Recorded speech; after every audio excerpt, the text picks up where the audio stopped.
नहमदु व नुसल्ली व नुसल्लिमु अला रसूलिल करीम। अस्सलामु अलैकुम व रहमतुल्लाहि व बरकातुहू। राय इस्लाम में तमाम दोस्तनि खे ख़ुश आमदीद।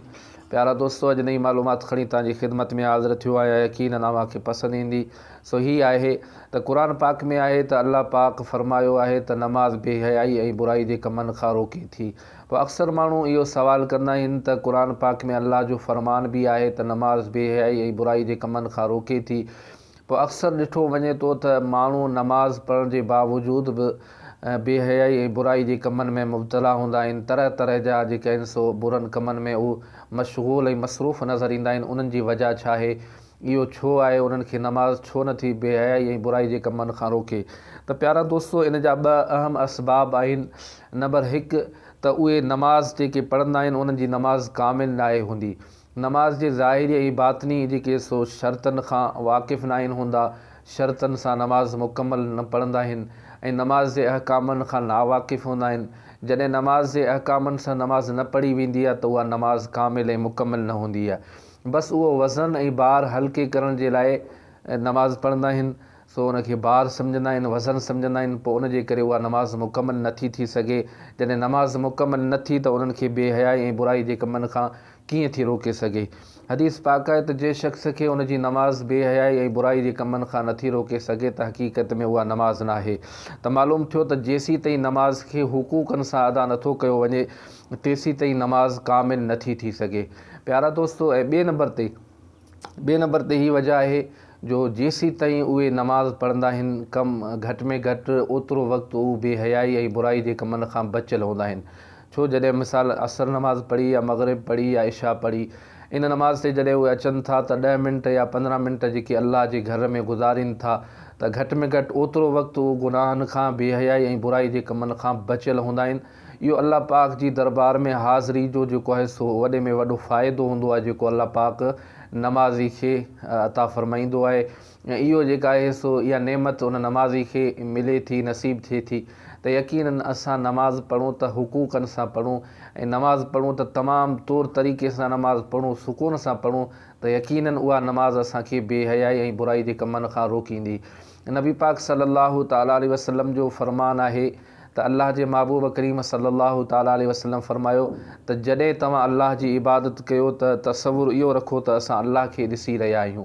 पर जेकॾहिं इहो तसवुरु नथा रखी सघो त एतिरो ज़रूरु रखो त ईअं सम्झो त जॾहिं अव्हां इबादत करियो त इहो ज़रूरु तसवुरु रखो त असांखे जेकॾहिं असां जेकॾहिं अल्लाह खे नथा ॾिसी सघूं त अल्लाह ज़रूरु असांखे ॾिसी रहियो आहे।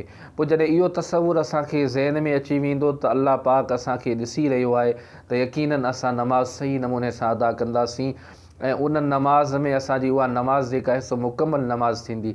नमाज़ छा, नमाज़ खां हटी करे जॾहिं इहो असांजी तसवुरु ज़हन में अची वियो त नमाज़ खां बग़ैर बि नमाज़ पढ़ूं या चाहे किथे बि हुजूं, जलवत या ख़लवत में, असां को बि गुनाह कोन करे सघंदासीं जॾहिं असांजो तसवुरु इहो हूंदो त असांखे अल्लाह पाक ॾिसी रहियो आहे। त प्यारा दोस्तो, गुनाहनि जी जेको आहे सो जड़ खे ख़तमु करण जो इहो बहितरीनु नुस्ख़ो आहे जो असां पंहिंजे तसवुरु इहो रखूं, ख़्यालु इहो रखूं त असांखे अल्लाह पाक ॾिसी रहियो आहे। पोइ असां को बि गुनाह कोन करे सघंदासीं। ऐं जॾहिं नमाज़ पढ़ंदासीं त नमाज़ पढ़ण जे वक़्तु असांजे ज़हन में इहो तसवुरु हूंदो त यकीनन असां नमाज़ सही नमूने सां पढ़ंदासीं। उहा नमाज़ असांजी मुकमल ऐं कामिल नमाज़ थी वेंदी। ऐं नमाज़ जॾहिं कामिल थी वेई त इहा नमाज़ असांखे बेहयाई ऐं बुराई जे कमनि खां रोके छॾींदी आहे। त प्यारा दोस्तो, असां तव्हां ग़ौर फ़िकिर कयूं, दुनिया जे अंदरि अव्हांखे कई दोस्त यार पंहिंजा अहिड़ा दोस्त नज़र ईंदा आहिनि, तरह तरह जा माण्हू अव्हांखे नज़र अचनि था। त यकीनन असां ग़ौर फ़िकिर कयूं त असांजी दोस्ती केरनि सां आहे, केरु आहे उहो माण्हू, उनजो ज़हन कहिड़ो आहे ऐं उन माण्हू जो हलणु चलणु घुमणु फिरणु कहिड़ो आहे। त दोस्ती हमेशह उन्हनि सां रखो जेके अव्हांखे फ़ाइदो ॾेई सघनि, दुनिया जे अंदरि बि आख़िरत में बि। त प्यारा दोस्तो, इहो असांजे मथां लाज़मी ऐं ज़रूरी आहे असां पाण बि नमाज़ पढ़ूं ऐं पंहिंजे दोस्तनि खे बि नमाज़ जी दावत ॾियूं। असां पंहिंजे ॿियनि प्रोग्रामनि जूं दावतूं ॾींदा आहियूं दोस्तनि खे, ॻोठ में पाड़े में अज़ीज़नि क़रीबनि खे, त कॾहिं असां नमाज़ जी बि दावत ॾियूं त अदा नमाज़ पढ़ो। पंहिंजे कंहिं दोस्त खे असां मशवरो ॾिनो या उनखे दावत ॾिनी त अचो नमाज़ पढ़ूं था, त जेकॾहिं अव्हां उन्हनि खे नमाज़ जी दावत ॾिनी त यकीनन अव्हां जे करे को माण्हू नमाज़ी थी वियो त यकीनन अव्हां जा दुनिया जे अंदरि बि बेड़ा पार थी वेंदा ऐं आख़िरत में बि बेड़ा पार थी वेंदा। त प्यारा दोस्तो, दोस्ती अहिड़नि सां रखो जेके अव्हांखे दुनिया में बि कमु अचनि, आख़िरत में बि कमु अचनि। ऐं अहिड़ो दोस्त रखो जेको अव्हांखे दुनिया में बि सुठे कमनि जो हुकुम करे, ऐं उहो ई दोस्त अव्हांजो आख़िरत जो वफ़ादार दोस्त हूंदो। यकीनन अव्हां ॿुधो हूंदो त जेके दुनिया जा दोस्त हूंदा उहे क़यामत जे ॾिहाड़े दुश्मन थी वेंदा। सो दुनिया जी दोस्ती, बुरनि जी दोस्ती खां पंहिंजो पाण खे बचायो, छो दोस्त जी सोहबत जो इंसान ते जल्दी असरु थींदो आहे। सो पंहिंजो पाण खे अहिड़ी दोस्ती खां बचायो जेका असांखे बुरे रस्तनि जे तरफ़ वठी वञे। व तावनु अलल बिर्रि वत्तक़वा वला तावनु अलल इस्मि वल उद्वान। नेकी ऐं भलाई जे कमनि में हिक ॿिए जी मदद करियो, हिक ॿिए सां ताउन कयो। बुराई ऐं बेहयाई जे कमनि में हिक ॿिए जा ॿांह ॿेली न थियो, हिक ॿिए जी मदद न कयो। त असां जेकॾहिं ॾिसूं त असां बेहयाई ऐं बुराई जे कमनि में हिक ॿिए जा मददगार आहियूं, तरह तरह जे गुनाहनि में पाण बि मुब्तला आहियूं, ऐं पंहिंजे दोस्तनि खे, यारनि खे, ऐं पंहिंजा जेके पाड़े वारा आहिनि उन्हनि खे बि उन्हनि कमनि में मुब्तला करियूं था। त असां पाण बि उन्हनि कमनि खां बचूं ऐं पंहिंजे दोस्तनि खे बि बचायूं। अहिड़ा कम कयूं जेके असांखे दुनिया जे अंदरि बि कमु अचनि, ऐं अहिड़ी दोस्ती रखूं जेका असांखे दुनिया में बि फ़ाइदो ॾिए, आख़िरत में बि फ़ाइदो ॾिए।